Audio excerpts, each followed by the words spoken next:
Hey, if you're in debt, I want you to really listen to this. If you're looking at your finances and realizing you're in trouble or headed for financial hardships, take it from me. Start now. Do not wait. I'm on my debt freedom journey, and I had to admit to myself that I was in financial distress. I was headed in the wrong direction and had to make some serious changes. If I didn't, I knew I could spend the rest of my life trapped in debt. Since starting this journey, I've come to a tough truth. Life doesn't stop just because you start budgeting. Life is going to life, disappointments are going to come, and you're going to get punched in the gut. Since I started my debt freedom journey, specifically this year, I've had an expense over $500 every single month. Every time I feel like I'm catching my rhythm, something hits me, a setback. I'm disciplined. I plan things out. I'm doing the right things, but these expenses keep coming. And it's frustrating because I don't remember this kind of chaos happening when I was spending money recklessly. But now that I'm budgeting and giving every dollar a job, boom, life hits harder. The point of this video is simple.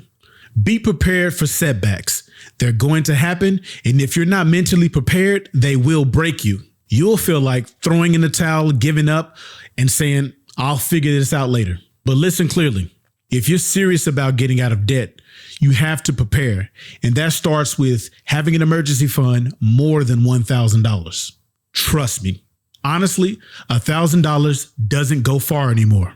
From my experience, I'd say you need $5,000 to $8,000 just to absorb real emergencies. If you don't have that, one setback could derail your entire plan. And if you're single and living on one income, it's even more crucial.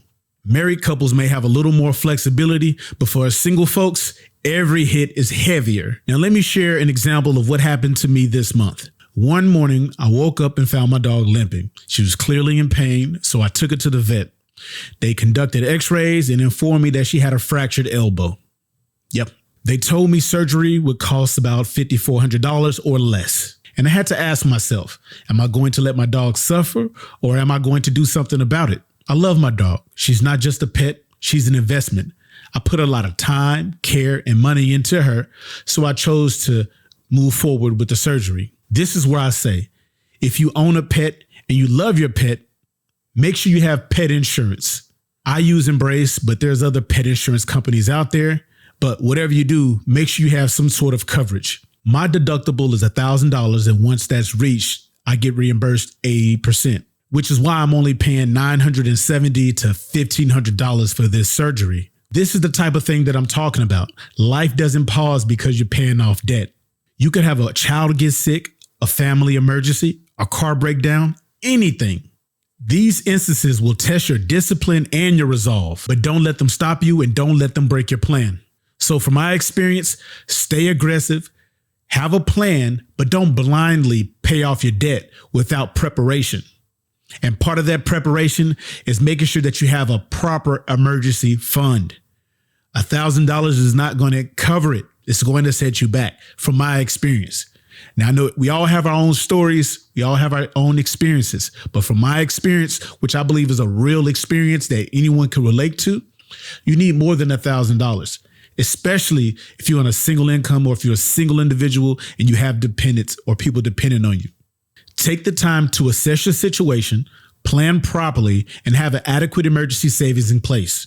Now, I'm not here to give you any financial advice. I'm just sharing my experience so you don't have to learn the hard way. That's it for this video. I hope it helps someone out there. Thank you guys for watching, and I'll catch you in the next one. Peace.